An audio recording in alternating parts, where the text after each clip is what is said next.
Bem, amados, para essa semana ficou João.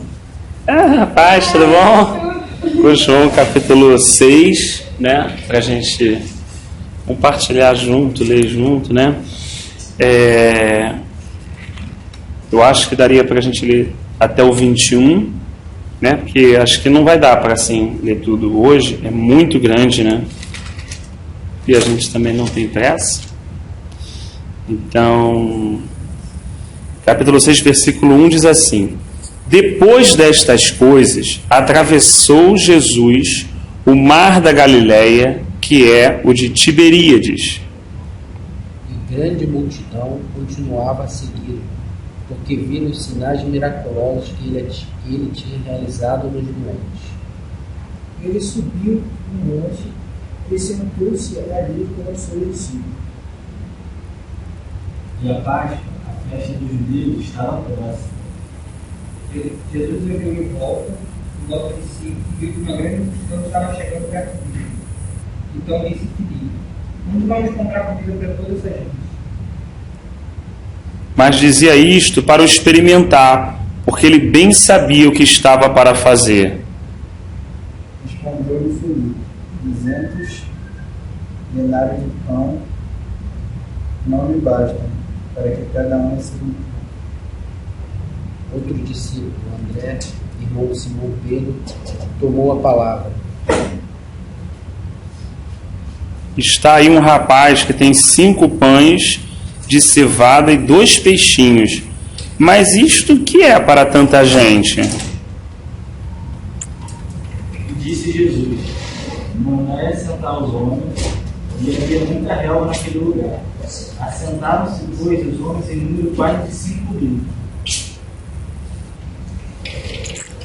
Então tomou os pães e, havendo dado graças, partiu pelos que estavam reclinados, e de igual modo os peixes.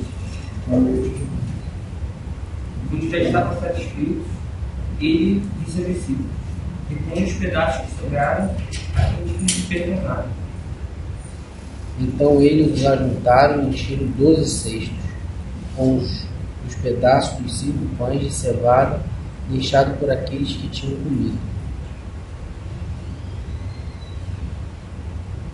Vendo, pois, os homens o sinal que Jesus fizera, disseram: Este é verdadeiramente o profeta que devia vir ao mundo. Sabendo, pois, Jesus que haviam de vir arrebatá-lo para a fazenda dele, tornou a retirar-se ele só, a um monte. De tardinho, os discípulos de Jesus desceram até o lado. Entraram num barco e começaram a travessia para Cafarnaum. Já estava escuro e Jesus ainda não tinha ido até onde eles estavam. De repente, um vento forte começou a soprar e a levantar as ondas. Tendo, pois, remado em 25 ou 30 estádios, viram a Jesus andando sobre o mar, aproximando-se do barco e ficaram atemorizados. Mas Jesus lhes disse: Sou eu, não temais. Então eles, de boa noite, desceram do barco, e logo o barco chegou à terra para onde ia. Amém.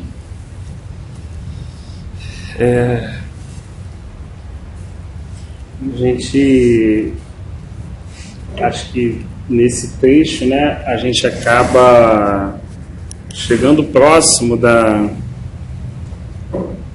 dos textos em que muitas vezes são utilizados em pregações evangelísticas, né?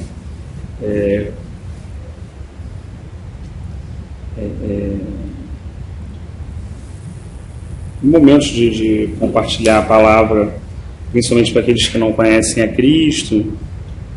E aí pensei a gente, quando está estudando, né, assim, compartilhando, e cada irmão podendo colocar aquilo que o Senhor tem posto no seu coração, a gente tentar realmente olhar o contexto, olhar o início, o meio e o fim, né, desses acontecimentos, que às vezes naquele momento da pregação é mais realmente um anúncio, uma mensagem rápida, né? Então aqui eu pensei, em vez de a gente ficar no cunho evangelístico, que seria o padrão, a gente tentar entender de onde Jesus estava saindo, como essa situação se colocou, o que na verdade cada público pôde aprender aqui, o que a gente no Senhor pode buscar aprender, e o próximo destino deles, né? É interessante pensar que a vida do discípulo nunca é igual, né? A gente está aqui já no capítulo 6, e em cada momento são situações muito diferentes da outra, né? A gente sabe que não deu para escrever todos os dias, todos os momentos, então eram momentos em que, né, o Senhor queria imprimir essa realidade, ou esse ensino, também a nós, que estamos quase 2000 anos depois, né, da sua vinda. E de forma que a gente já compartilhou um pouco sobre, né, o casamento lá na Galileia, sobre a mulher na beira do poço, né, sobre a chegada de alguns discípulos, né, sobre o confronto do Senhor a alguns fariseus, e o texto começa depois dessas coisas e sempre dando uma ideia assim, que sempre algo novo vai acontecer, né, sempre uma circunstância nova Deus vai criar para trazer alguma coisa ao coração daqueles discípulos. Então assim, o discipulado ele não é e nem deve ser uma mesmice, uma repetição, né, onde a gente já sabe o que vai acontecer, onde a gente tem ideia, né? Às vezes a gente até pode ter uma ideia da liturgia do culto, né, por ser muitas vezes o fato de ter uma certa liturgia, mas a gente nunca pode ver a vida cristã como uma liturgia. A gente nunca pode ver a vida cristã como uma rotina, porque ela é vida. Ela é a vida do Senhor sendo dispensada. Então, eu já no primeiro versículo, depois dessas coisas, já me dá uma ideia de virada o tempo todo. Quando as coisas estão ruins, virada. Quando as coisas estão bom, virada. Quando aquela expectativa que eu esperava aconteceu, virada. Quando eu também fiquei super decepcionado, virada. Como Paulo falou, em todas essas viradas eu fui aprendendo a viver em toda e qualquer situação. Tudo posso naquele que me fortalece. Ou seja, eu estou naquele onde realmente a origem de toda força está, a origem de toda paz está, a origem de toda alegria está, né? O rei desse reino, né? Tudo procede dele, tudo vem dele e tudo volta para ele, né? Então, não há nada nesse reino que esteja fora de Cristo, não há nada que se manifeste desse reino que ele não saiba, que ele não controle soberanamente, que ele não tenha domínio, governo. Então, acho que a primeira coisa que assim, despertou o meu coração quando a gente leu isso aqui agora, é essa questão da mudança. É o que Jesus também falou para João lá com Nicodemos. Olha, aquele que é nascido do Espírito, ele é como o vento, ele não sabe de onde ele está vindo e para onde ele vai, né? Tiago fala um pouco disso, né? Quem pode dizer, não, amanhã a gente vai estar em tal lugar, no sábado vamos estar lá, no domingo? Não, devemos dizer, se o Senhor permitir, estaremos lá, se o Senhor permitir, então faremos tal coisa. Eles não eram assim, mas andando com o Senhor, né, recebendo a realidade do Senhor, sendo ministrados pelo Senhor, né, a mente, o modelo mental deles foi convertido, o entendimento deles foi mudado, a forma, o comportamento, e quando a nossa vontade vai sendo substituída, né, pela vontade de Deus, né, é importante que não seja só na área da vontade, mas os sentimentos também. Então, não só nós fomos chamados para conhecer a boa, perfeita e agradável vontade de Deus, como fomos chamados também para ter o mesmo sentimento que houve em Cristo Jesus. Então, a área da vontade, né, a área do sentimento, né, e a área do entendimento, essas áreas que são vários aspectos da nossa vida estão sendo transformados de fé em fé e de glória em glória. Então é algo contínuo, por mais que Deus esteja calado, ele não está parado, né? Quando na criação o que acontecia? Tinha lá, o Espírito de Deus estava se movendo sobre as águas.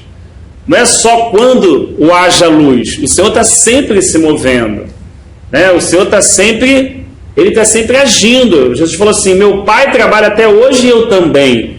Então, o trabalhar do Senhor, às vezes a gente não compreende. Deus está sempre trabalhando. É que às vezes Deus, quando está trabalhando, Ele fala. Às vezes Deus está trabalhando, Ele está em silêncio, né? Ele não é como um homem, né? Mas assim, isso dá uma ideia realmente de dinamismo, de mudança, né? O servo de Deus não pode se acostumar, né? Ele não pode cair na mesmice, ele não pode cair na rotina, né? Ele não pode deixar que a vida espiritual encontre o mesmo fim do que, por exemplo, a rotina profissional, ou que se levanta para fazer do início do dia e como termina. Que coisa linda é a vida quando você acorda e não sabe, dorme e não sabe. A gente não sabe nada, porque é um mistério e a gente vai aguardar de Deus, né? Como diz o salmista, alegremos, bom é esse dia que o Senhor preparou, ou que o Senhor fez para nós. Cada dia é um presente que Deus fez, uma caixa que Ele abre e a gente não sabe o que vai acontecer. Hoje foi um dia que aconteceu coisas que nunca tinham acontecido, outras aconteceu coisas que já haviam acontecido, mas esse dia, irmãos, esse dia, quer ele tenha sido um bom dia ou um dia mau, ele nunca mais, nunca, ele vai voltar. Nunca mais. Quer a gente queira ou quer não. Isso é uma coisa importante entender no reino de Deus. Porque assim, o Senhor, ele é um Deus de restauração. Ele é um Deus de recomeçar, de reconstruir, de fazer nova todas as coisas, né? E nós temos essa missão também de perdoar os irmãos 70 vezes 7. Então assim, o Senhor pode nos perdoar, o Senhor é longânimo em nos aguardar em algumas questões que nós estamos conflitando, amém, mas esse tempo não volta. Esse tempo não volta nunca mais. O tempo que eu deixei de buscar a Deus, eu posso ter tempo agora, pela graça de Deus, que Ele me conceda de buscá-lo, mas aquele outro nunca mais volta. O que passou nunca mais volta. O tempo é uma forma assim muito poderosa que Deus determinou, que Ele criou, quando Ele, na verdade, dividiu os dias e criou o sol, a lua, as estrelas e as constelações, né, para governar o dia e a noite. É uma coisa impressionante. Ele é Zoe, Ele é incriado, Ele é eterno, Ele não tem início e nem fim. Nós tivemos um início. Não vamos, se pela graça de Deus, né? Pela graça sois salvos, então fim não teremos, porque agora fomos projetados para a eternidade, né? Mas há muitas admoestações e muitos versículos que a gente passa despercebido nessa questão. Às vezes a gente fica mais preocupado em talvez não tropeçar de uma forma absurda, vamos supor, não negar o Senhor, não mentir descaradamente, né? não idolatrar, mas às vezes existem muitas admoestações falando em relação a nós podermos poupar ou remir o nosso tempo. E o tempo é algo que nós vamos prestar conta para Deus. Sabia? Isso é uma coisa interessante. Às vezes a gente anda muito em cima do certo e errado, né? Só daquela questão um pouco mais litúrgica, como a gente estava falando. Mas há uma questão do tempo. Há uma questão do que chamamos de uma responsabilidade espiritual. O irmão Schiffenkahl fala muito bem sobre isso. Sobre cada um de nós foi dispensado uma responsabilidade espiritual.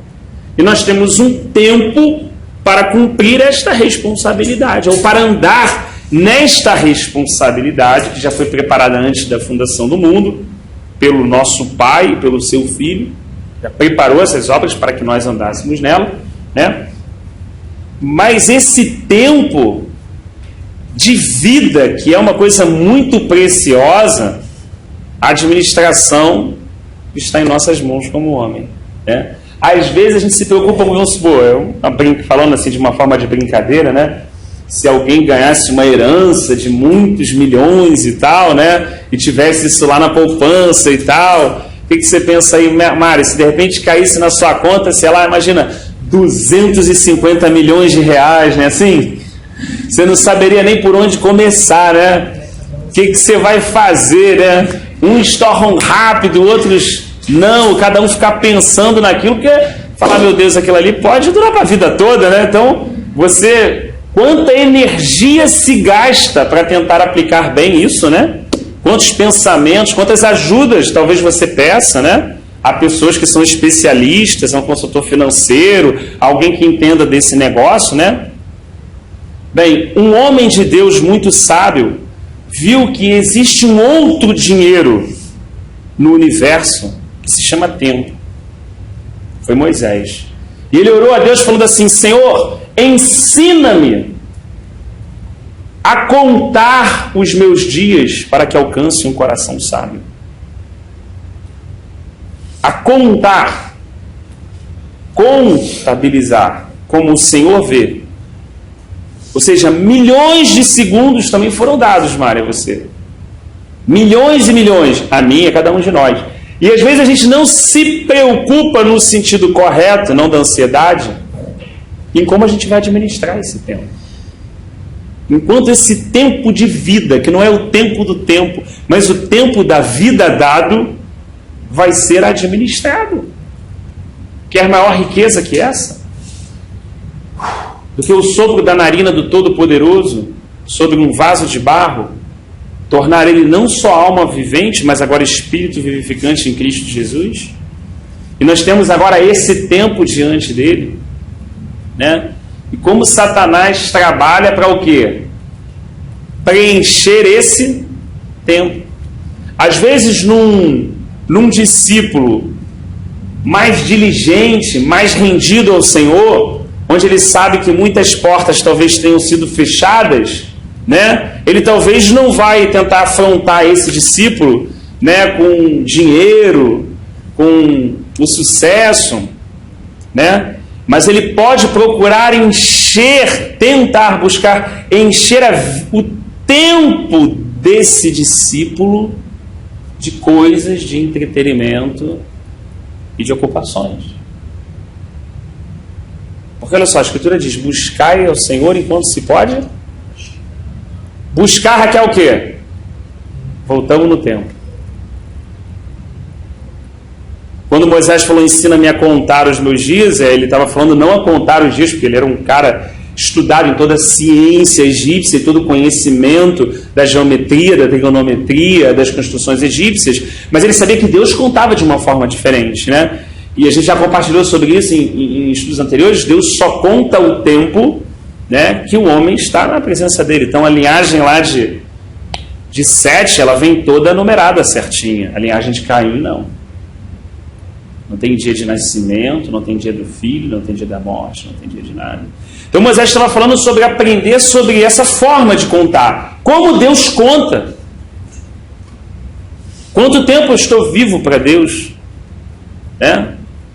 Como é que Deus olha esse tempo, que não é o meu tempo? Todos nós nascemos mortos em nossos pecados e delitos, Paulo falou. Então nós já nascemos mortos. Nos tornamos vivos através da pessoa e da obra do Senhor Jesus Cristo. Uma vez vivos, temos esse tempo agora. Né? E Satanás, ele muitas vezes, até em situações que se tornam mais difíceis de se discernir, né? Se a gente entrar nas questões, entre aspas, religiosas, se nós temos um tempo de oração, o que o inimigo vai tentar fazer? Ele sabe que você é diligente. Ele sabe que você vai estar doado no tempo de oração. O que ele vai tentar fazer? Ele vai tentar fazer que o maior tempo dessa oração eu ore para quem? Para mim. Entendeu onde a luta espiritual entra? Ela não para na superficialidade do consumismo do shopping, né? Ou do desenfreio, né? Da ganância. Ela não para aí. Satanás é um querubim ungido caído há mais de 6.000 anos. Derrubou reis e impérios. Você acha que as armas que ele vai usar o quê? É um tridente andando no sambódromo? De forma alguma. Ele já está trabalhando naquele momento do meu tempo de oração, quando mesmo orando, eu estou descumprindo um princípio bíblico de que não olhar propriamente para aquilo que é meu, mas ter o mesmo sentimento que houve em Cristo Jesus. E como Paulo por diversas vezes relatou, sentindo algumas vezes até dores pelas igrejas da Ásia, ele intercedia o quê? pelos irmãos, pelo corpo do qual ele fazia parte. Então a luta vai ser o quê? Que na minha oração esteja sempre o quê? A minha vida, o meu casamento, a minha família, e entre aspas, a gente não gosta dessa frase, a minha igreja. Ou o meu pastor, sempre é o meu. Nunca a nossa oração é pelos pastores que o Senhor levantou para apacentar o seu povo. É sobre as congregações e sobre os lavados e remidos que compõem o corpo de Cristo. É sobre as famílias que o Senhor tem alcançado e salvado. Entende? Então, assim, se esse tempo, 95% desse tempo eu estou para mim, 5%, então esse tempo já foi ocupado. Olha que luta.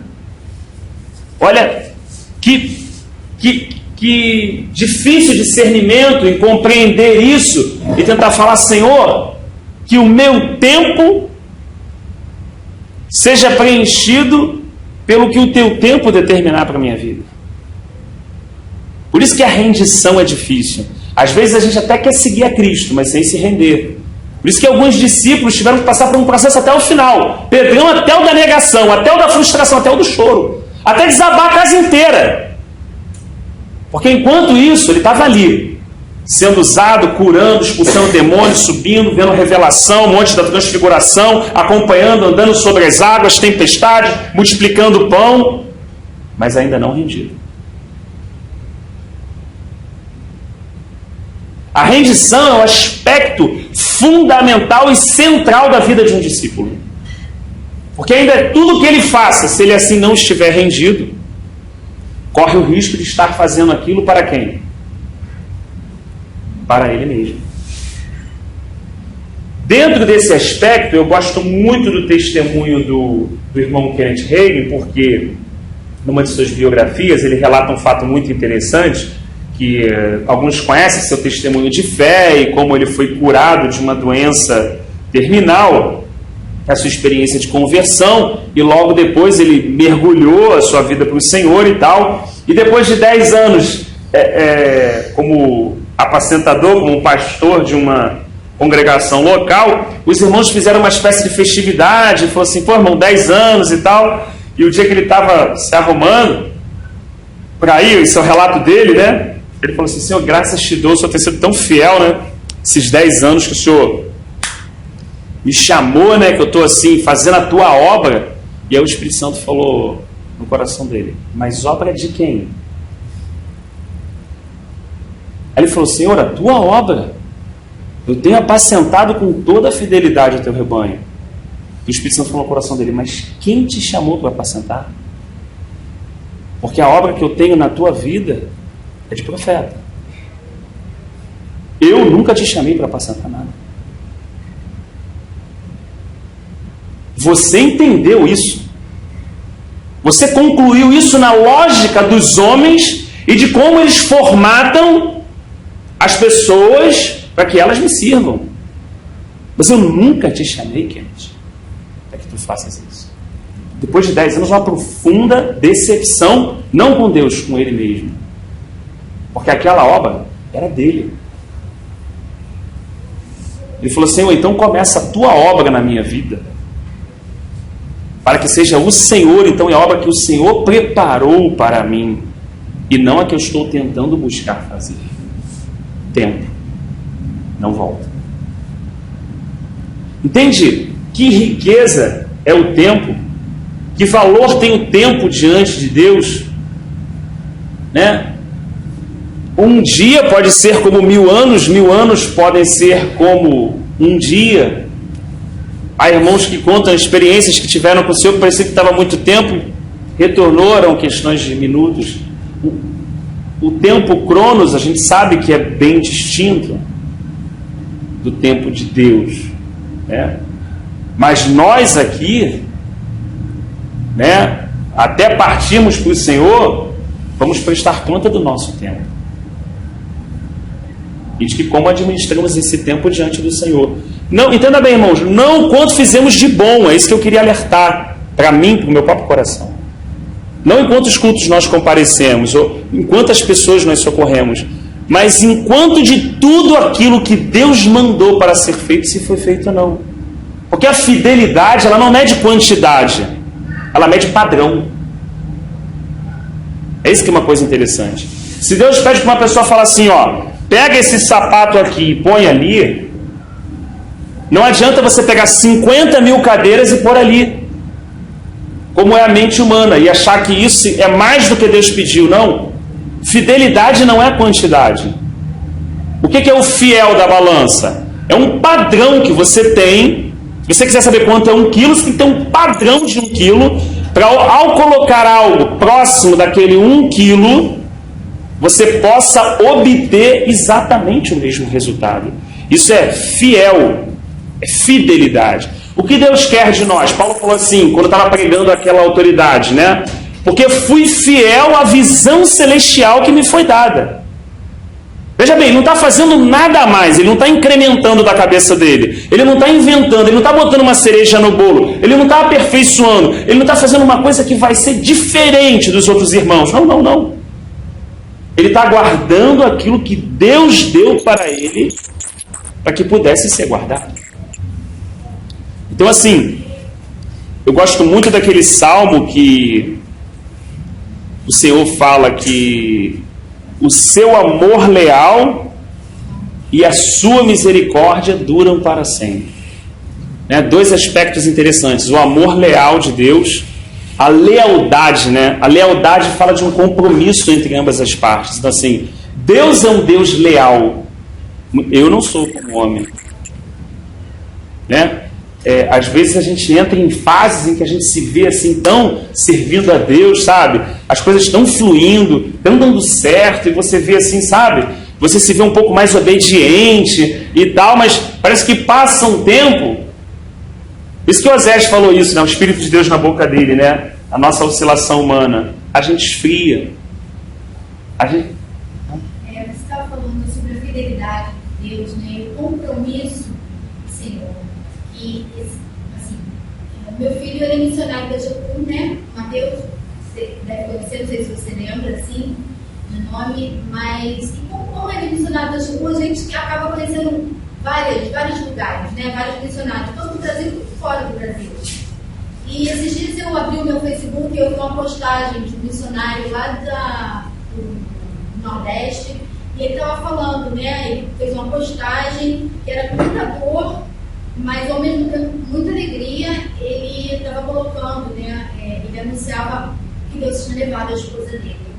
Aí ele coloca que ela teve picos de pressão alta durante toda a gravidez, e depois que o neném nasceu, ela continuou tendo os picos de pressão. E eles chamaram a SAMU, e a SAMU veio logo, fez todo o procedimento, mas ela não reagiu, né? Ela não conseguiu. Ele estava falando, ele coloca como o tempo que eles estiveram juntos foram 4 anos, né? Entre casamento e até a Nina chegar. Ele coloca que como Deus foi fiel, como ele viu ela como ajudadora, como missionária, como companheira, como aquela que realmente abria a mão das vontades dela para poder servir o reino. Ele estava falando, irmãos, eu quero louvar a Deus por isso, por Deus ter me dado esses 4 anos com a Juliana de presente para conviver e caminhar com ela e aprender com ela. E hoje ela me deixa a Nina para eu cuidar. E ela, assim, é uma responsabilidade muito grande, mas eu não quero que ninguém tenha pena de mim, porque o Senhor é bom. E ele fala que a vontade dele é boa, perfeita e agradável, tudo no tempo dele. Então, assim, que ele não, o coração dele estava apertado, ele estava com muita dor, mas ele sabia que a gente estava bem com o Senhor, e um dia ele a encontraria. Então, assim, irmãos, eu não quero que ninguém tenha pena de mim, nem da Nina. Nós estamos bem, porque o Senhor, independente de qualquer coisa, Ele é fiel e Ele continuará fiel. Ele é fiel a mim e Ele vai me sustentar, como vai sustentar minha filha. Então, assim, relacionamento, saber da fidelidade do Senhor, quem é o Senhor para você, quem é você para o Senhor. Isso é muito tremendo, né? É muito tremendo, e é bom a gente ouvir isso, principalmente no Brasil, né? E assim, em alguns contextos de alguns irmãos, isso se torna mais claro pelo perigo, pelo risco, né? Quando a pessoa se inclina ao Senhor, ela automaticamente está, né, arriscando talvez sua própria vida, né? Que quando a gente está em contextos talvez um pouco mais, a realidade dele um pouco mais diferente lá nessa situação, mas aqui você fica numa, é que eu poderia dizer assim, uma palavra talvez adequada, fica um pouco nebuloso, né? E talvez você às vezes, ou melhor, a gente não, mas Deus, né? Consiga mostrar essas questões às vezes em situações assim de dificuldade, né? Porque a gente percebe muita fidelidade de Deus em Ana, em Davi, mas a fidelidade ela acaba, talvez, não sei se eu posso estar equivocado na minha maneira de ver e a vida passar o caminho a passar, a gente rever isso com o Senhor, mas a fidelidade ela aparece muito no quesito da tristeza, né? Como Salomão colocou, né? Da tragédia, porque são nesses momentos em que a gente vê onde cada um se agarra. Quando algumas pessoas que já participaram de um terremoto, ou pelo menos viram por televisão, conseguem ver que o ser humano é inconsciente. A terra começa a balançar, a pessoa olha desesperada procurando o único lugar que não está balançando. É uma coisa instantânea. Ou ela corre, ou ela tenta segurar em qualquer lugar que esteja o quê? Firme. Então, no contexto da vida também, né? É como Jó falou, louvado seja Deus, eu recebi o dia bom, porque eu não receberia o dia mal, né? Não vim ao mundo, não voltarei, louvado seja o nome do Senhor. Mas ali é como num terremoto, Jó segurou em quem? No Senhor. E por isso não foi abalado, confirma o que o salmista falou, né? Mas qualquer um que segure em qualquer coisa que não seja o Senhor, não tem como se manter, porque tudo treme. Confirma lá o texto de Hebreus também, né? Nova vez abalarei não só a terra, mas os céus também, né? E diz que nós recebemos um reino inabalável. Então, o que me parece aqui nesse texto que a gente está entrando, a gente fica, acho que tá assim, parece que a gente de repente mas o Senhor sabe de todas as coisas, é que a gente está entrando num contexto aqui de vários públicos. Você tem aqui o povo, que acho que foi o Mateus ou o Pablo que leu, né? Que dizia assim, seguia a numerosa multidão, porque tinha visto os sinais que ele fazia e a cura com os enfermos. Então a gente vê que tem a multidão, aqui nesse texto, tem o Senhor, né? E tem os seus discípulos. Basicamente aqui, 3 blocos diferentes, né? E cada um também deixando bem claro o registro bíblico do porquê seguiam eles, né? Então, existia uma multidão que seguia porque tinha visto os sinais. Esse era o propósito porque essa multidão seguia o Senhor. Então, essa é a primeira coisa que realmente você vê que as pessoas estavam olhando para o quê? Para o sinal. Se o sinal parasse, a multidão parava, certo? Se a coisa estremecesse, como disse aquele pastor de São Gonçalo, que eu achei muito bonita a declaração, está bem alinhado com o testemunho que a irmã trouxe também, né? Daquele câncer terminal com muita dor, e os irmãos orando, chorando, e ele falou, né, irmãos, fiquem tranquilos, Deus vai responder a oração de vocês de uma forma ou de outra, porque se eu for curado, vocês vão ver a glória de Deus, mas se eu não for curado, eu vou ver a glória de Deus. E com a declaração daquele homem, o pessoal que estava na intercessão chorou, o nego não conseguia nem orar mais, entendeu? Porque ele fechou realmente, o Senhor deu graça para ele nessa compreensão. Ele fechou, irmão, você não tem que ficar na pressão da intercessão. Deus vai responder. Alguém vai ver a glória de Deus, ou vocês ou eu. Mas a glória de Deus vai ser manifesta, porque Deus é fiel. Então essa centralidade do Senhor, essa centralidade de Cristo, é algo que o discípulo não pode perder em nenhum momento da sua caminhada. Então assim, eu acho interessante porque de alguma forma o Espírito Santo ele vai registrando essas questões, talvez com certeza para o nosso aprendizado, como Paulo falou a Timóteo. Existe um grupo que seguiu o Senhor pelos sinais e vai existir sempre. A gente não deve se espantar com isso. Vai existir sempre. Bom é quando esses sinais são apenas um instrumento para atrair e depois a pessoa se firma em Cristo, né? conhece o Senhor e prosseguem conhecer o Senhor, como disse Oséias, né? Mas pode ocorrer de pessoas que continuamente vão atrás de sinais e de curas. Não que haja nenhum problema no sinal, na cura. Pelo contrário, é a manifestação do poder de Deus, da graça de Deus. A gente está falando de uma forma equilibrada. A gente está falando do coração que se apoia só nisso, que tem a confiança ou o desejo de caminhar por causa disso. Não, eu ando porque Deus vai fazer alguma coisa amanhã. Eu já ouvi isso muitas vezes. Deus, ele vai ouvir isso, alguma coisa ele vai fazer. Mas a postura que a gente vê das pessoas que andaram com Deus é: se ele me tirar dessa fornalha ou não, ele é Deus, Nabucodonosor. E essa estátua não vai ser nunca para mim. Isso é um coração bem assentado de um discípulo. Acabou. Se ele achar graça, me livrar. Se amanhã ele fizer alguma coisa, amém. Mas se ele também não fizer, ele é Deus. Ele é Senhor. Ele está no centro. Não sou eu que estou no centro. Eu não vou orar na minha centralidade, mas para que a vontade perfeita dele se cumpra e o nome dele seja glorificado em toda e em qualquer situação. Então, assim, chega um momento aqui onde Jesus está usando, e isso é muito, acho assim, uma coisa muito maravilhosa, quando ele está usando também, né, o contexto da multidão para também trazer um ensino para o discípulo. Às vezes o discípulo ele fica incomodado com a multidão, né? Não deveria, mas fica, né? Então, assim, ele vai agora trazer um ensino e confrontar o coração e despertar isso. Porque, teoricamente, um discípulo poderia falar o quê? Pô, Senhor, calma aí. Esses caras só te seguem porque ele quer cura, pô. Ele só segue porque ele quer pão. Por que você está mandando eu ainda ir lá e alimentar essa galera? Alimentar uma situação que a gente tem que cortar. Olha só como é que o Senhor ele trata o coração do discípulo, entendeu? O coração do Senhor é de amor. O Senhor ele vai se revelando e ele vai dizendo o quê? Conhecereis a verdade e a verdade vos libertará. Cada oportunidade de conhecer a Cristo é uma oportunidade de ser mais livre nele mesmo, né?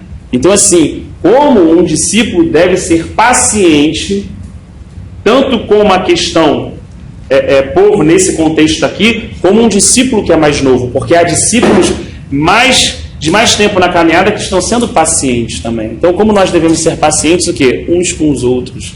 Não devemos ser impacientes. Pô, mas aquela pessoa, caraca, de novo fulano está metido na fofoca. Pô, de novo o maluco meteu a língua naquela questão. Mas o Senhor, em algum momento, o meu coração deve ser que o Senhor vai ganhar a língua daquele irmão. Porque o Senhor ganhou de alguma forma a minha.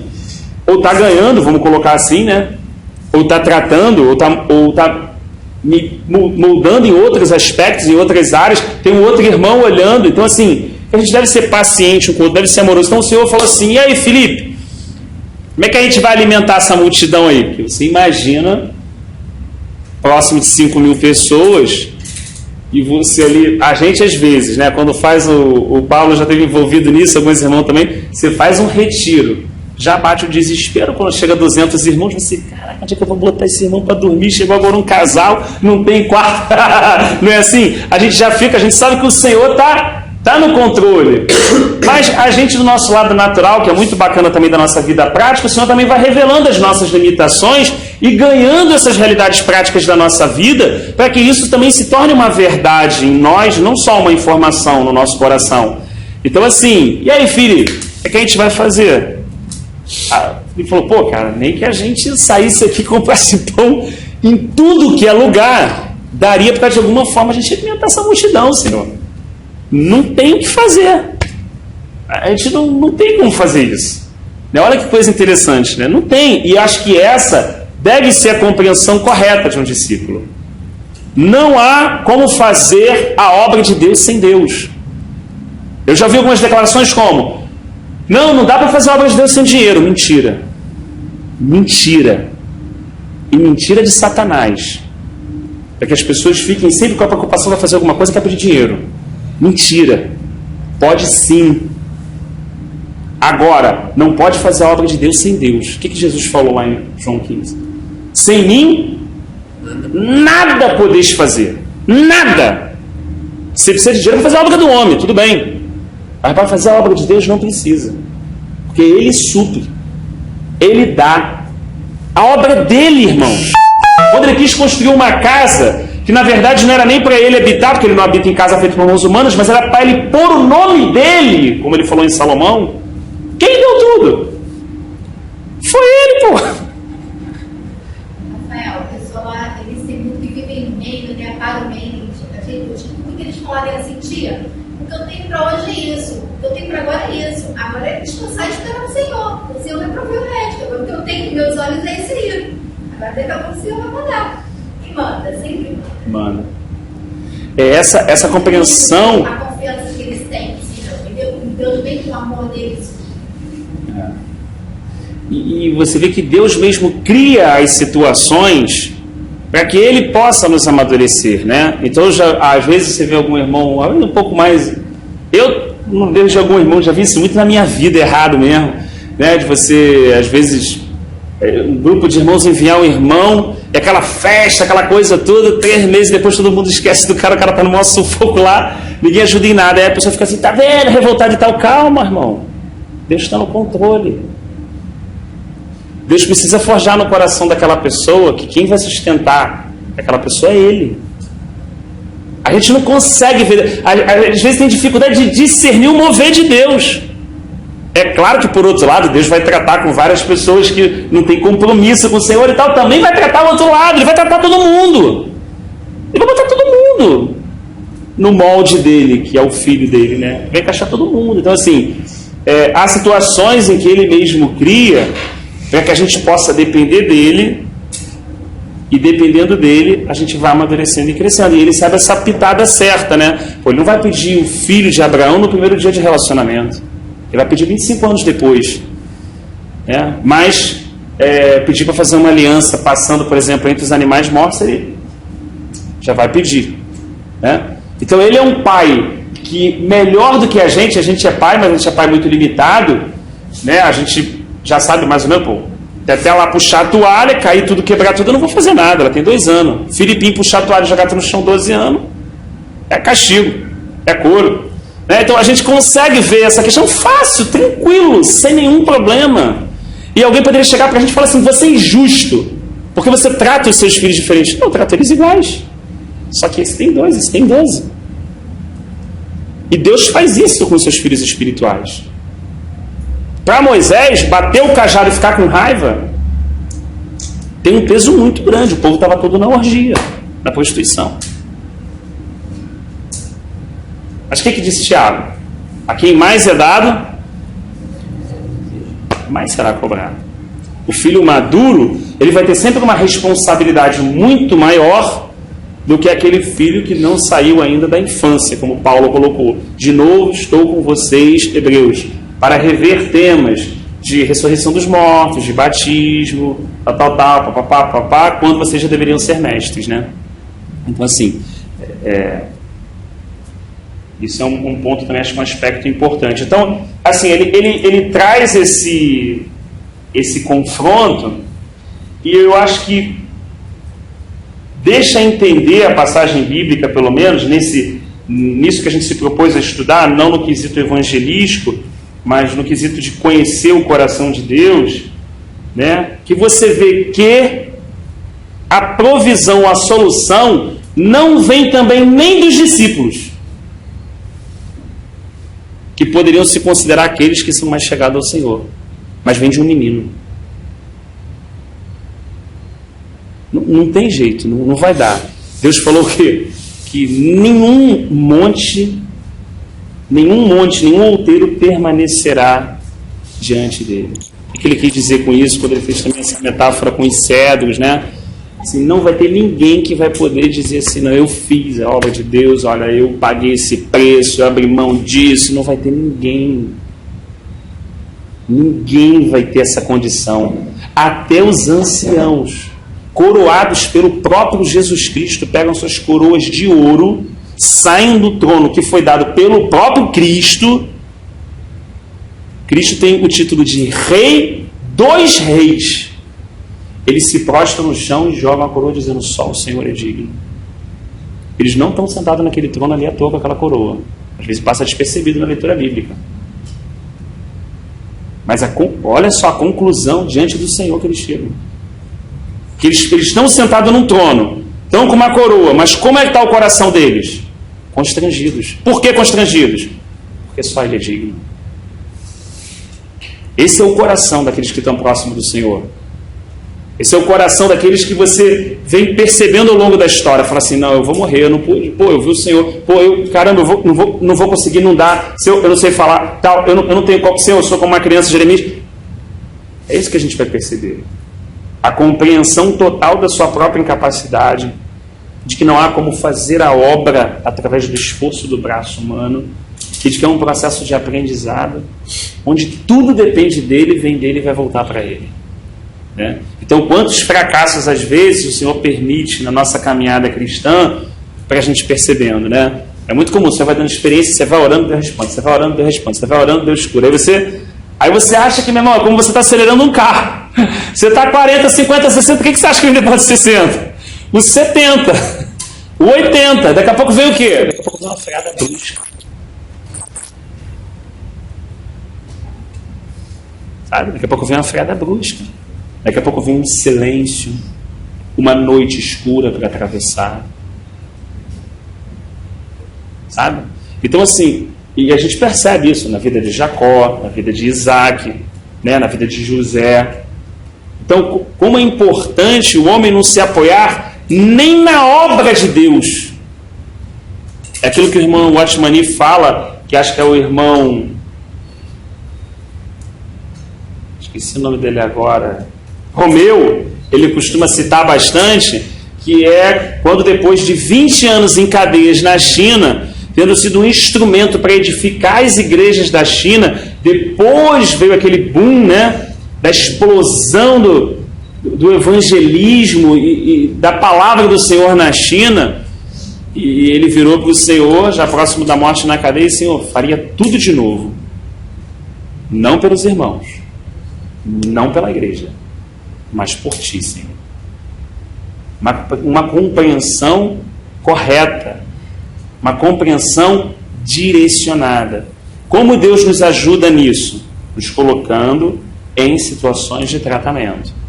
Então, vou dar um exemplo negativo meu. Eu gosto de dar mais meus exemplos negativos.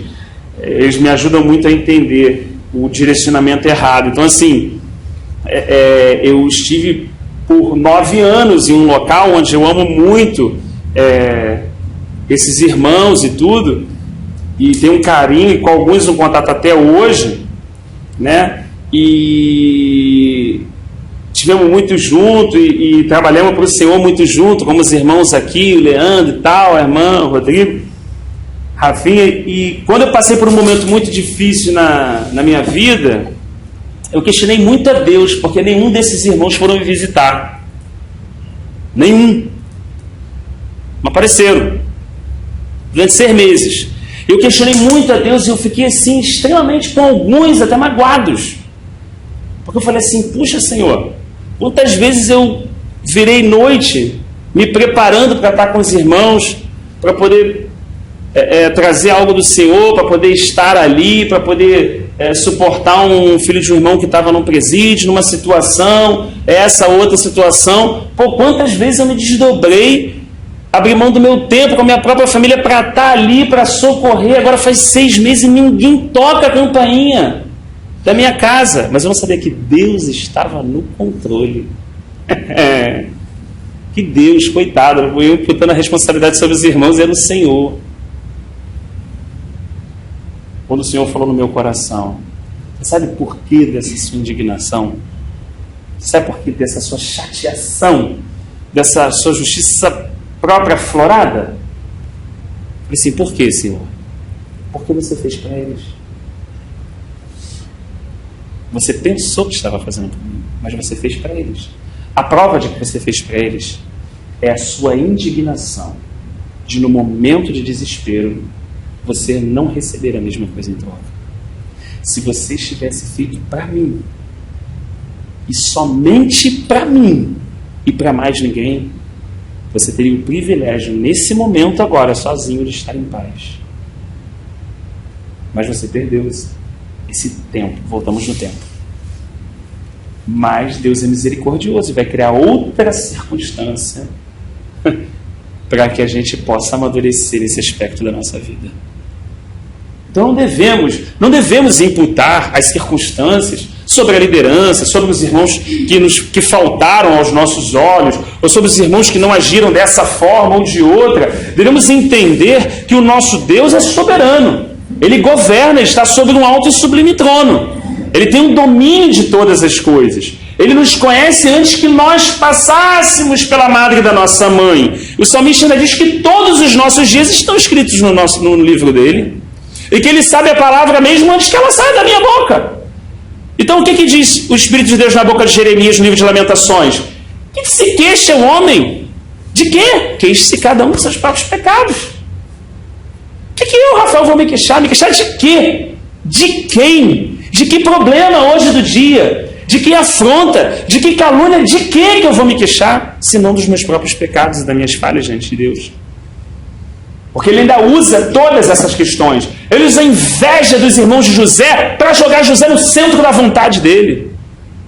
Ele usa a calúnia para aperfeiçoar o caráter de um irmão e trazer ele em crescimento e fortalecer realmente os lombos desse irmão para que ele possa, na graça de Deus, sustentar muitos outros irmãos novos que estão chegando. Ele é Deus. Ele tem um controle, Rafinha. A palavra desespero não existe para ele. Impossível não existe para ele. O salmista diz que luz e trevas para ele é a mesma coisa. Porque quando ele chega, qual é a diferença? Ou quando está, se chega. Porque se chega só no sentido manifesto, mas da onipresença. Está. Então assim, o Senhor está tentando, ao mesmo tempo em que Ele vai fazer algo tremendo para poder impactar o coração do povo, Ele também quer trazer uma instrução sobre os discípulos. Ele também quer trazer o coração dos discípulos mais para próximo dele. Fala assim, então, toma conta dessas pessoas. Vamos lá, ver se tem solução aí. E não tem solução. O André, né? Me parece que ele diz assim, André, o irmão de Simão Pedro, diz assim, tá aí um rapaz que tem 5 pães e 2 peixinhos. Mas o que é isso? Tipo assim, tem isso aí. Não dá nem para nós 12 daria. Porque, né? 5 pães e 2 peixinhos, mas dividisse ali irmãmente, como a gente diz, né? Assim, não teria, mas ele falou assim, tem aí um menino. Vamos parar para pensar o quanto a vida desse menino mudou nesse dia. Esse menino devia estar voltando para casa, que é uma quantidade de pão e peixe própria para uma família. Vamos parar para pensar, vamos esquecer o teor evangelístico. Vamos tentar olhar a dinâmica da vida, o que o Senhor estava fazendo com aquelas pessoas. Já está voltando para casa. Como que? Um dia normal. Como mais um dia que ele estava trazendo o que talvez para a mãe dele? A comida, pô. Comida que ele ia chegar lá. Lembra que a gente falou da rotina? Vai lá, pega lá 5 pães e 2 peixinhos. No outro dia, volta lá de novo, pega mais pães e peixinhos. Todo dia ele... Só que um dia que ele jamais imaginou que ele teria um encontro, aquele menino teria um encontro com Cristo. Porque ele teve que, de alguma forma, ceder aquilo. Já parou para pensar no problema disso também? Tipo assim, caraca, botou com esses 5 pães e 2 peixinhos aqui, se o pessoal comer isso aqui, eu vou chegar com quem em casa? Já parou para pensar na realidade dele? É que a gente conhece a passagem bíblica, a gente lê ela religiosamente, a gente já ouviu tanto que a gente já sabe o final dela, né? Assim, então aquilo fica meio que batido, mas você para pensar no moleque ali, cara, pô, parceiro, vai dar ruim para mim. Poderia pensar assim, né? De alguma forma ele chegou ali 5 pães e 2 peixinhos, o Senhor falou, não, tá tranquilo, eu vou abençoar e serve. E o coração do menino? Os discípulos, não estão perdendo nada. O menino pode voltar 0 para casa. E a multidão está ali o quê? Só esperando de boquinha aberta. Agora, cada um vai sair dessa experiência com um privilégio diferente. Essa é a graça de Deus. O povo vai sair alimentado. Porque o coração do homem encontra aquilo que ele busca. Mesmo que esteja buscando lá no fundo. Os discípulos vão ter um grande ensino. primeiro, de que não há limitação para o Senhor, não há nenhum aspecto de impossibilidade para o Senhor, que o Senhor tira a solução do lugar menos esperado e talvez da pessoa mais desqualificada entre aqueles. E o menino, ele vai voltar para casa completamente diferente de todos os dias que ele já chegou. Eu fico imaginando esse menino chegando em casa e falando assim: mãe, você não sabe o que aconteceu hoje. O que é essa cara de branco, menino? Parece que está morto, o que é isso? Você não sabe o que aconteceu, mãe. Você não tem noção. Eu estava lá com os peixinhos, a senhora me deu dinheiro, eu estava lá voltando com os 2 peixinhos, 5 pães. Eu parei, teve um homem que ele se chamava Jesus. E ele falou que precisava daquilo para alimentar, mãe, 5.000 pessoas. Mãe, vou chutar aqui, porque a gente está fazendo só não é uma doutrina, é só uma reflexão, né? Que ele tenha, sei lá, uma idade de 16 anos, 15 anos, suficiente para voltar sozinho e trazer um alimento. Mãe, eu faço isso todos os dias, mãe. Essa quantidade só está para a gente aqui de casa, hoje e amanhã no máximo, quando a senhora guarda. Mãe, 5.000 pessoas comeram, mãe, daquela comidinha que eu ia trazer para a senhora. E ainda sobraram 12 cestos. Você imagina a mãe do moleque agora ouvindo isso também. E essa realidade que impactou a vida desse menino agora entrando dentro da casa dele também. O Senhor entrou em tudo que é lugar, irmão. O Senhor não tem esse aspecto para ele das 4 paredes, né? O Senhor já entrou naquela situação, já foi naquela família. Esse aspecto, um aspecto muito impactante, já encontrou pessoas naquele redor também. E o Senhor segue fazendo as suas mudanças, alimentando o povo, ensinando os discípulos e surpreendendo aqueles que a gente não consegue entender muito bem, como esse menino, como o centurião romano, como pessoas que vão aparecendo em certos momentos e que você vê que é a graça de Deus. Às vezes até para aquilo que Paulo fala pelo Espírito. É o Espírito que revelou ele de forma brilhante, pegando o que não é para humilhar o que é. E só pode ser essa conclusão mesmo que ele chegou. Assim, mas veio do menino, ou o centurião romano, a gente falou assim, em todo Israel nunca vi uma fé como a desse homem. É muito humilhante isso, parceiro. O nego tinha um patriarca, a lei, Moisés, a aliança. É o que dizem Hebreus. Estava tudo nos ombros deles. Tudo! E quem teve a maior fé foi um soldado romano, parceiro. Já parou para pensar às vezes como Deus faz com a gente? Às vezes Deus pega uma criança e quebra a gente. Não é assim? Não vai dar e tal. E você fica naquela aflição, daqui a pouco chega uma criança de 10 anos e fala assim, mas não é só orar, tio, para Jesus? Parceiro, te desmorona. Aí tu olha para ele e fala assim, é só orar, vamos orar então, meu filho. Entendeu? Porque não tem, porque não sei o que. Então assim, Deus usa essas questões para ter esse equilíbrio mesmo, né? Paulo falou isso também em relação ao discernimento do corpo, em Coríntios, né? Então, o Senhor pegou o pão, deu graças, distribuiu, igualmente fez com peixe, né? Quanto queriam. E quando já estavam fartos, disse Jesus aos seus discípulos, recolhei os pedaços que sobraram para que nada se perca. Isso é uma coisa interessante, assim. Esse detalhe, assim, é como aquela viúva do pote que foi enchendo até não ter mais pote, vendeu, pagou a dívida e conseguiu viver do resto. Esse modo como Deus trabalha, sabe? Como é que Deus muda uma situação, mas mais do que Ele mudar aquela situação é perceber o coração dele. Teve um texto que eu acho que tem a ver bastante com isso aqui, que eu acho assim, bastante interessante para a gente só refletir, que é um texto que dá em Jeremias, que às vezes o texto está lá, você passa, você passa um dia e fala assim, caramba, né? Que fala um pouco exatamente desse contexto aqui, né? O Espírito de Deus usa Jeremias para falar que Deus trocou, que o povo trocou Deus, manancial de água viva, por cisternas rotas que não retêm água. Trocou na verdade, uma segurança que não se vê por uma falsa segurança que se vê.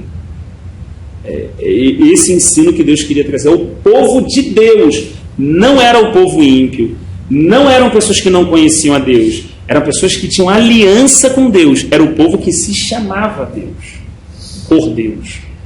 Então, num certo momento, eles preferiram o quê? Pô, caramba, nunca falta, Deus é o manancial de água viva, está todo dia aqui e tal. Mas não sei, né? Vai que amanhã pode faltar. Vou construir uma cisterninha e essa cisterna tem uma água para mim. É uma figura, mas na verdade o profeta estava querendo dizer que eu vou fazer algum plano meu para poder me garantir ou me prover para que não haja imprevisto, para que não haja sufoco. A linha tênue para a prudência, né? Mas Deus consegue, vai lá com a lente e ele vê se é a prudência ou não é. Nesse caso não era mesmo, não. Preferia ter, ainda que, olha que ele coloca, uma cisterna rota que não retém água, do que um manancial de água viva. É melhor pedir a bênção de Deus para ter tudo, do que, como o exemplo do rapaz que a irmã citou, não ter nada e todo dia vir exatamente aquele suficiente. No final das contas, se é para pensar, ambos os lados vão comer a mesma coisa. Só que um tem uma garantia visível. É uma coisa muito tênue isso, né? É muito tênue, porque às vezes a gente vê isso no povo de Israel para ajudar a ver o nosso próprio coração, como Paulo falou, né? Às vezes a gente quer a bênção de Deus para não ter que depender de Deus. Isso é muito tênue e muito perigoso. E Deus sabe disso. Por isso Ele nos chamou para andar por fé. Porque Ele conhece a gente mesmo. Ele livra a gente da gente mesmo. Aí a gente fala assim, Deus, faz isso, peraí, você vai tomar tudo o que eu estou pedindo no final, lá por trás, só Deus esquadrinha o som do coração, é para ainda não depender dEle. Isso que é construir uma cisterna de água rota ao invés de um manancial de água viva. O povo se quebranta e tudo, e Deus dá uma promessa muito bonita, que eu queria o texto que eu li outro, que eu queria ler para os irmãos aqui também. Ele fala assim, que eu vou dar a vocês coração para que me conheçam, que eu sou o Senhor. Eles serão o meu povo e eu serei o seu Deus, porque se voltarão para mim de todo o seu coração. Então, olha só que coisa interessante. Deus sabia que o povo era inconstante. Deus sabia que o povo não mantinha aliança, mas o povo não. O povo se achava crente. O povo olhava e falava assim, templo, templo, templo do Senhor, em Jerusalém com aquelas muralhas. Essa cidade jamais será abalada. Jeremias falando que Nabucodonosor ia vir e roubar tudo. Deus falando através dele. E a galera, não, como? Como é que vai cair aqui? Deus, Deus, Deus, Deus. O povo não sabia. Mas Deus sabia. Olha que coisa interessante. A revelação de Deus não vem para a nossa vida para mostrar que agora eu sou crente e não vou passar nada. Ela vem diferente de todas as outras mensagens para dizer que eu não valho nada, que eu sou vendido ao escravo, eu sou escravo vendido ao pecado, que eu sou sentenciado à morte. O valor que eu tenho é o valor que Deus me deu entregando o Filho dele na cruz. O nosso valor foi dado por Deus. Nós não temos valor absoluto nenhum. Ezequiel diz que nós somos menos do que nada. O salmista diz que a nossa estrutura é pó, Senhor, tu nos conheces. Só que a gente não se conhece. A gente não sabe que é pó.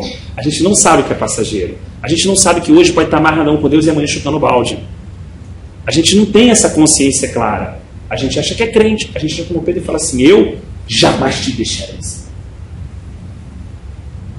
A gente é assim. Eu sou assim. Eu, Senhor, não, sempre te louvarei. Sempre serei fiel. Eu acho que assim, Deus sabe que eu não sou. Então, olha que coisa linda como Deus permite situações totalmente controladas debaixo do governo dele, onde eu passo por situações para poder me conhecer.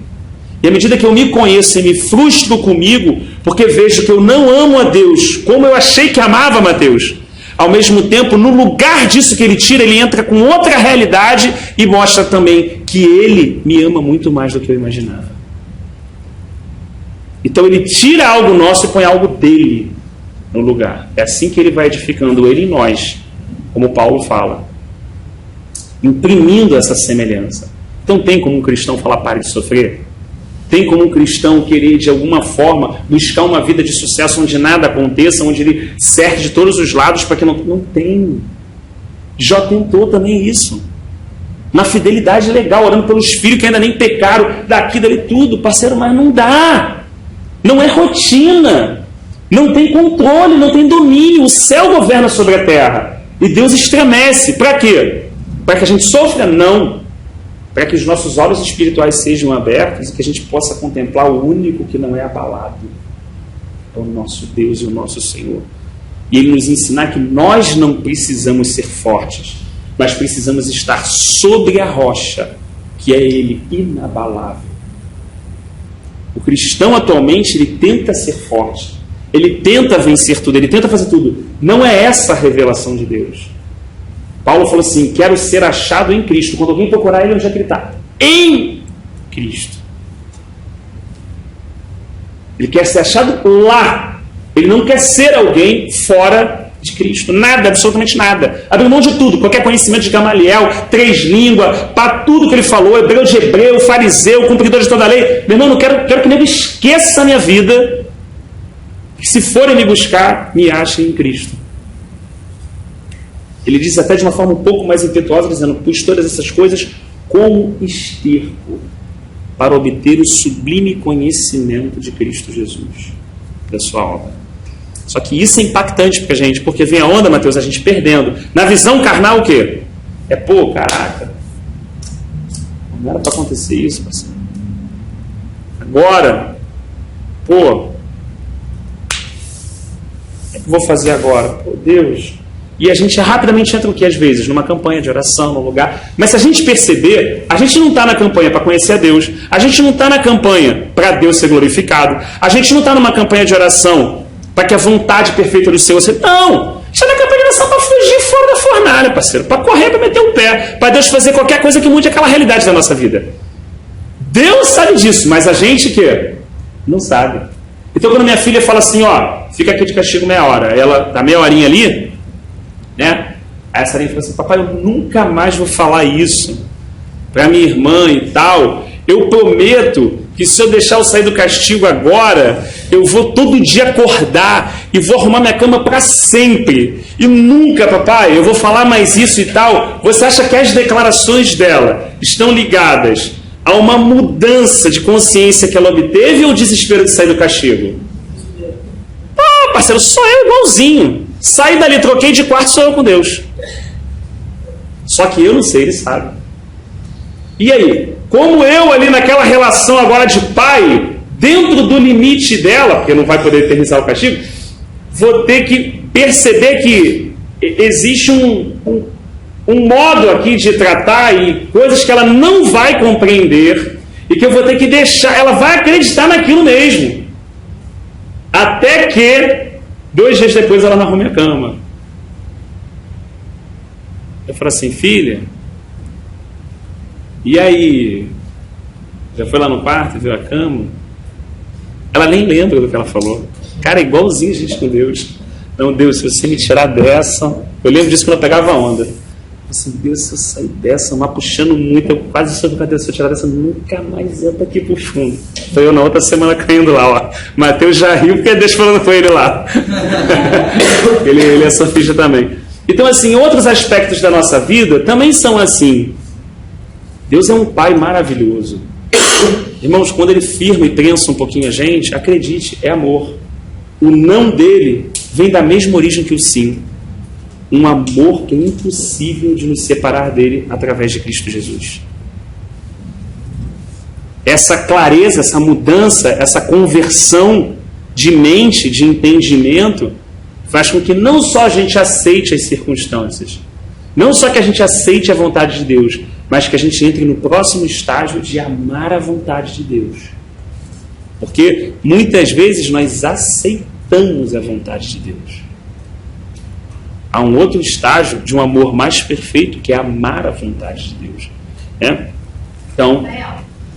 Então, deixa eu vir rapidinho. Claro. Não vou demorar, não. Estava falando disso aí. Só depois que a pessoa vai compreender, né? Há muitos anos atrás, uns 9 anos atrás, começou a fase muito difícil da minha vida. Meu filho tinha 12 anos e, assim, eu para mim a vida tinha acabado, né? Não tinha mais por que prosseguir. E ali, não tinha assim, quase quem me ajudasse. O Senhor precisa levantar alguém para cuidar, né? E ele sempre levanta, porque ele é fiel. E ele vai lá, pega aquele menino de 12 anos e me leva para tomar banho, bota comida na minha boca, tudo que eu não queria mais fazer, e ele cuidou de mim durante bons meses. O tempo passou e eu achei que eu sabia que era cuidado, mas eu não enxergava como amor de Deus, né? E o tempo foi passando. Há pouco tempo, ele já está com quase 20 anos, a gente conversando, e eu falei para ele: nossa, Mateus, como Deus é bom, Deus fez isso para mim, ele tem aberto essa porta, ele tem aberto aquela porta, Deus tem cuidado de mim. E ele cruzou os braços, olhou para mim e falou assim: você não entende nada, você precisa começar a fé, Deus cuida de você há 9 anos atrás, quando não tinha ninguém para cuidar de você, não fui eu que cuidei de você. O Senhor que não tinha com quem outra pessoa para usar, ele me usou quando eu tinha 12 anos, tinha acabado de fazer 12 anos. Eu sou bom? Não, minha natureza é horrível. É má, porque a natureza do homem é má. Mas a misericórdia e o amor do Senhor, o cuidado que ele tinha pela senhora, ele usou pela misericórdia a minha vida de quase. Só tinha acabado de fazer 12 anos, não sabia nada. Mas ele foi lá e cuidou e não deixou você morrer. Hoje você compreende que ele não cuidou de você porque ele simplesmente cuidou e sim porque ele te ama. Consegue entender que hoje a tua vida tem mudado e dado uma guinada, porque você precisa entender que Deus te ama há muito tempo e tudo que Ele faz foi com carinho, com amor, com cuidado e por amor. Eu falei: cara, Mateus precisou tantos anos passarem para eu entender isso. Ele ama. Então, assim, às vezes nós passamos por certas coisas e não entendemos, achamos que é cuidado e não achamos que é amor. E hoje, depois de 9 anos, quase 9 anos, eu venho entender que Deus cuidava de mim lá atrás, quando ele tinha 12 anos, e por amor ele usou aquela criança. Glória a Deus, hoje, glória a Deus. É tremendo. Irmão, eu vou parar aqui porque algum outro irmão também pode querer compartilhar alguma coisa. Eu só queria deixar esse versículo 7, se alguém quiser ler em casa, do capítulo 24 de Jeremias, que é Deus dando essa promessa: eu darei um coração para que vocês conheçam que eu sou o Senhor. O coração que conhece o Senhor não é o nosso. Porque o nosso coração é enganoso. O Espírito de Deus também usou a boca do mesmo profeta Jeremias. Mas há uma promessa de Deus dizendo que Ele nos daria um coração e que com esse coração nós conheceríamos Ele, dentro desse contexto que a gente falou do povo aqui, e não abandonaríamos mais Ele para construir cisternas. Então imagina de tudo que Deus pode dar. Pablo, acho que o Senhor estava conduzindo ele na oração, né? Entre bênçãos materiais. Imagina o presente de um homem receber um coração para poder conhecer Ele e saber que Ele é Deus.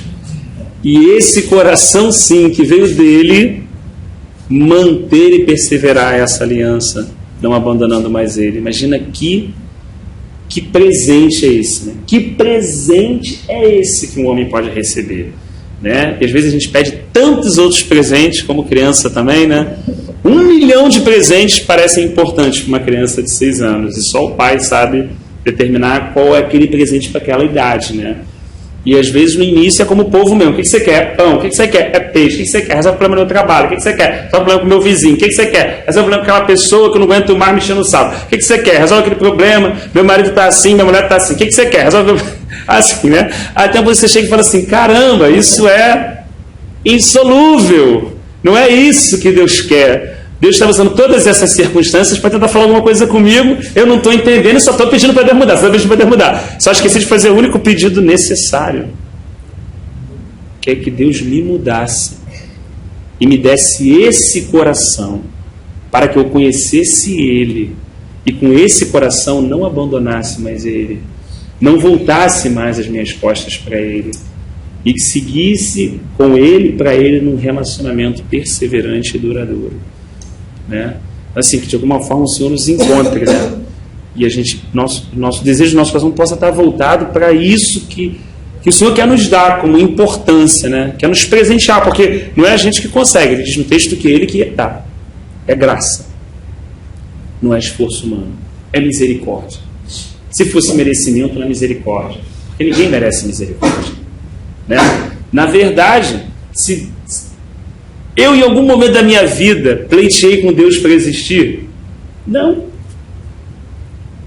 porque eu não existia. Então, se eu for por essa linha de pensamento, eu não merecia nem o quê? Nem existir. Irmão, como é que a gente entra em discussão com Deus? Às vezes eu fico pensando, Rafael, como é que eu entro em umas discussões com Deus sem sentido, brigando com Ele no bom sentido? Quando eu paro para pensar, eu não merecia nem existir. Essa decisão foi unilateral dele, porque Ele definiu na sua soberania a nossa existência. Então nós não merecemos nem existir. Existência já é manifestação da misericórdia e da graça de Deus. E a gente ainda fica bebendo com Deus que não merece isso, né? Hoje o dia foi tremendo. Aquilo que aquela pessoa falou comigo, eu não merecia. Puxa vida, no telefone, olha, eu não merecia isso. Aí Deus vem com a sua graça, trata o nosso coração, assim, cara, não merecia existir. Não merecia existência. E Deus a deu como presente. E agora nos salvou em Cristo Jesus e nos deu esse novo coração. O que mais posso pleitear com Ele?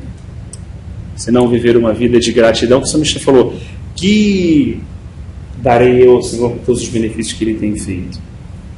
Até invocarei o nome do Senhor e tomarei o cálice da salvação. Então, invocar mesmo a presença do Senhor e levantar a aliança que Ele fez conosco através desse sangue, né? Se algum irmão quiser compartilhar, enriquecer.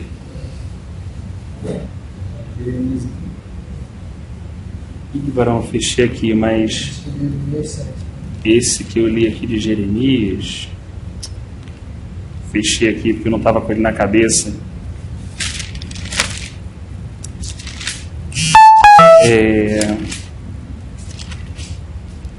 Puxa vida.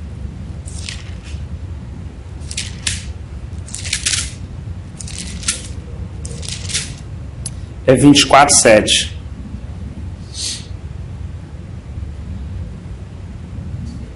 A história de Israel é bonita nesse ponto, né? Quando Deus fala, eu vou fazer o povo de Israel voltar para a terra. Gente, Ele fez isso após o cativeiro da Assíria, após o cativeiro babilônico. Ele fez isso em 1948, cara. Ele pegou judeu do canto do mundo inteiro, cara. Da Polônia, da Iugoslávia, da Rússia, da antiga Alemanha. E os judeus voltaram para a terra desértica. E Deus ali fez uma nação surgir em um só dia, como Ele tinha prometido através do profeta Isaías, né? Então, assim, Deus coloca umas coisas no coração dos homens, né? A gente acha um pouco fantasioso, né? Eu, pelo menos, acho às vezes, isso é um pouco fantasioso, mas você lê a história, é impressionante. Você fala assim, meu Deus, Deus plantou aquele povo ali, 7 nações levantaram guerras contra eles e não conseguiram arrancar eles dali. Engraçado que uma nação escolhida por Deus, a história toda de Israel foi uma nação que deve ser muito, né? Sofreu, foi de exemplo para outras gente.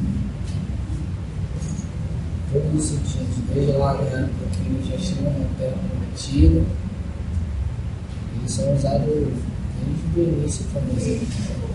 É que tudo essa coisa de Deus toma nós, né, para Ele.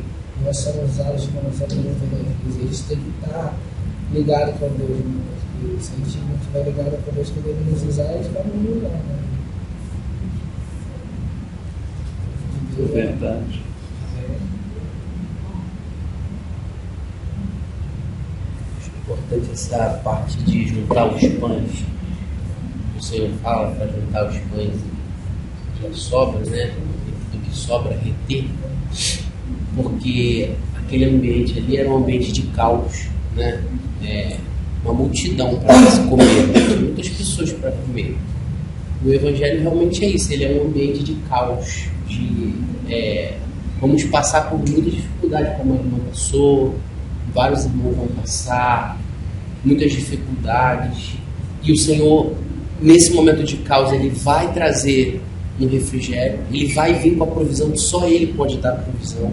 E da onde a gente menos esperar, Ele vai trazer a provisão. Mas o importante é isso, irmão, a gente atentar para essa palavra do Senhor, da gente recolher as sobras e não deixar essas sobras ser perdidas. O que significa com essas sobras?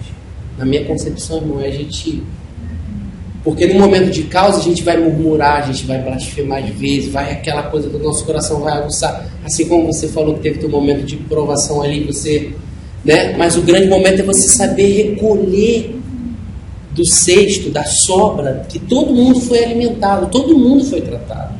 É a gente saber fazer essa sobra desses pães e guardar como uma lição para a gente naquilo na nossa caminhada cristã e encher o nosso coração de gratidão ao Senhor, saber que foi Ele que supriu todos e ainda sobrepujou o cesto, sabe?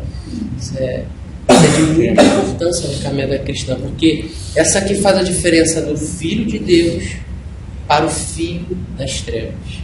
O Filho de Deus, ele caminha inconsequentemente, mas o Filho de Deus, ele caminha com uma consciência em Deus, em Cristo. Então ele procura sempre olhar para o Senhor, estar voltado para o Senhor, sabe? Isso daí é um fato.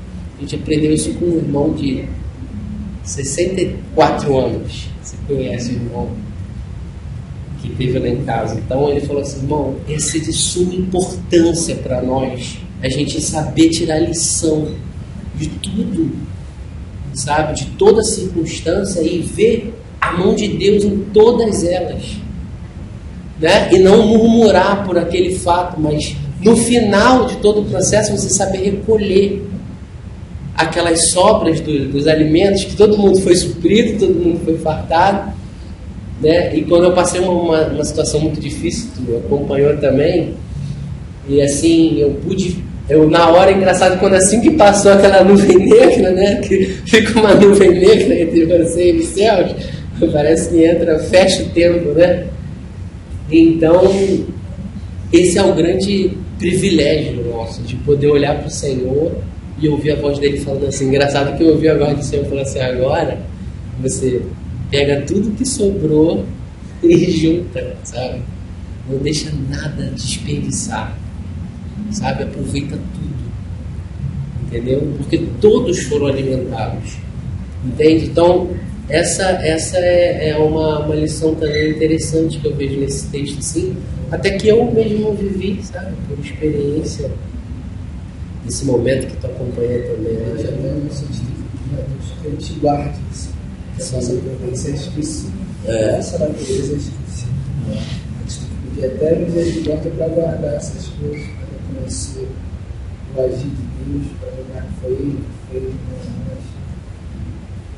nós. O salmista, né? Bendiga, ó minha alma, ao Senhor, e não te esqueças de nenhum só dos benefícios que Ele tem feito para contigo. Dando ordem à alma. A todo momento que Ele revela, né, as palavras para Tiago, né, ele sempre deixa esses detalhes com o resto, né? O resto dos pães, dos teus que sobraram, que não são poucos, né? E aí ele foi para alimentar a multidão, mas aquilo dali, como ele quer dizer, tipo assim, não direcionando o pão, né?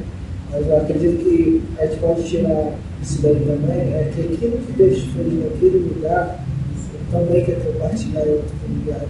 Então, tudo que sobra ainda no pão, para que seja dado para outras pessoas.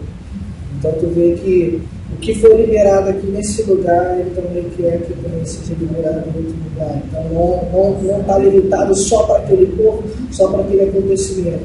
Aquilo dali ainda vai passar. Entendeu? Então, tu vê que, cara, Deus é tremendo. É muito bonito.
somos e como a gente precisa de ti em toda a caminhada, Pai. A gente não pode fazer nada longe de ti, Pai, sem te dar justiça.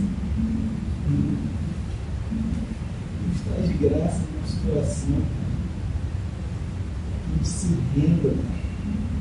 Sabe, que a gente entregue nossas forças mesmo, a gente não consegue, Senhor.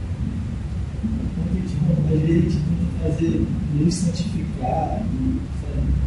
A gente tenta ficar contrito por nós mesmos, Pai. Deus, em nome de Jesus, Pai, tanto de nós, Pai, essa justiça própria, essa coisa que a gente acha que começa na gente, assim. Deus, derrama a tua luz para a gente entender que é ter muita persistência bem de ti, Pai. Então, segura a onda não é a gente, Pai. É o Senhor que está derramando graça sobre graça no nosso coração. Amém. Espírito Santo, tudo que fazemos vem de ti, Pai. Deus, traz essa paz no nosso coração e nos render a ti de verdade, Pai. Nos ajuda a reunir nosso tempo, Pai, como o Marco falou, Senhor. Derrama a tua graça, Pai, para que a gente faça bom uso dos dias que o Senhor nos oferece. Em nome de Jesus, Pai. Em nome de Jesus. Deus, sabe que o Senhor é misericordioso, Pai. A gente, a igreja aqui, Pai, a gente pede, Pai, para que o Senhor nos ensine, Pai. Nos ensine, Pai, a viver de fato, Pai. O Senhor preparou para cada um de nós nessa terra, Pai. Sabe que nós somos eternos, Pai, porque o Senhor nos salvou. Sabe, Deus, mas a gente quer fazer também, Pai, porque o Senhor preparou para a gente fazer, Senhor. Isso não é o centro, Pai, que o Senhor fez por nós, não, Pai. Nós não queremos andar, Pai, sabe, longe das obras que o Senhor preparou para a gente antes que a gente existisse. E muito obrigado por o Senhor ter nos salvado, muito obrigado pelo coração que o Senhor colocou em nós, muito obrigado pelo todo o processo de santificação que o Senhor tem feito na nossa vida. Deus, em nome de Jesus, cara, traz essa sensibilidade para a gente entender que tudo é parte de um aprendizado, cara. Tudo é manifestação do seu amor na nossa vida, cara. Em nome de Jesus, cara, traz essa consciência da gente, cara, no dia bom e no dia mau, Senhor, que tudo vem de ti, Pai. E para que de alguma forma a gente se pareça mais contigo, Pai. Então traz essa sensibilidade, nem que só na retórica aqui, Pai, falando, não. Que seja de fato verdadeiro, Pai. Sabe, que nossos sentimentos, nossas emoções se voltem para ti nesse dia, Pai. Tanto no dia bom quanto no dia mau, Senhor. Tanto no dia bom quanto no dia mau, Pai. A gente entenda que tudo vem de ti, Pai. Para ti são todas as coisas, Senhor. Todas as coisas, Pai. Na terra e no céu, Pai.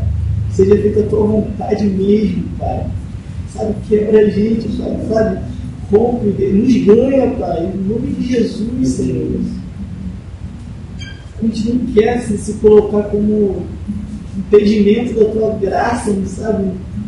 Penetrar mais profundo no nosso coração.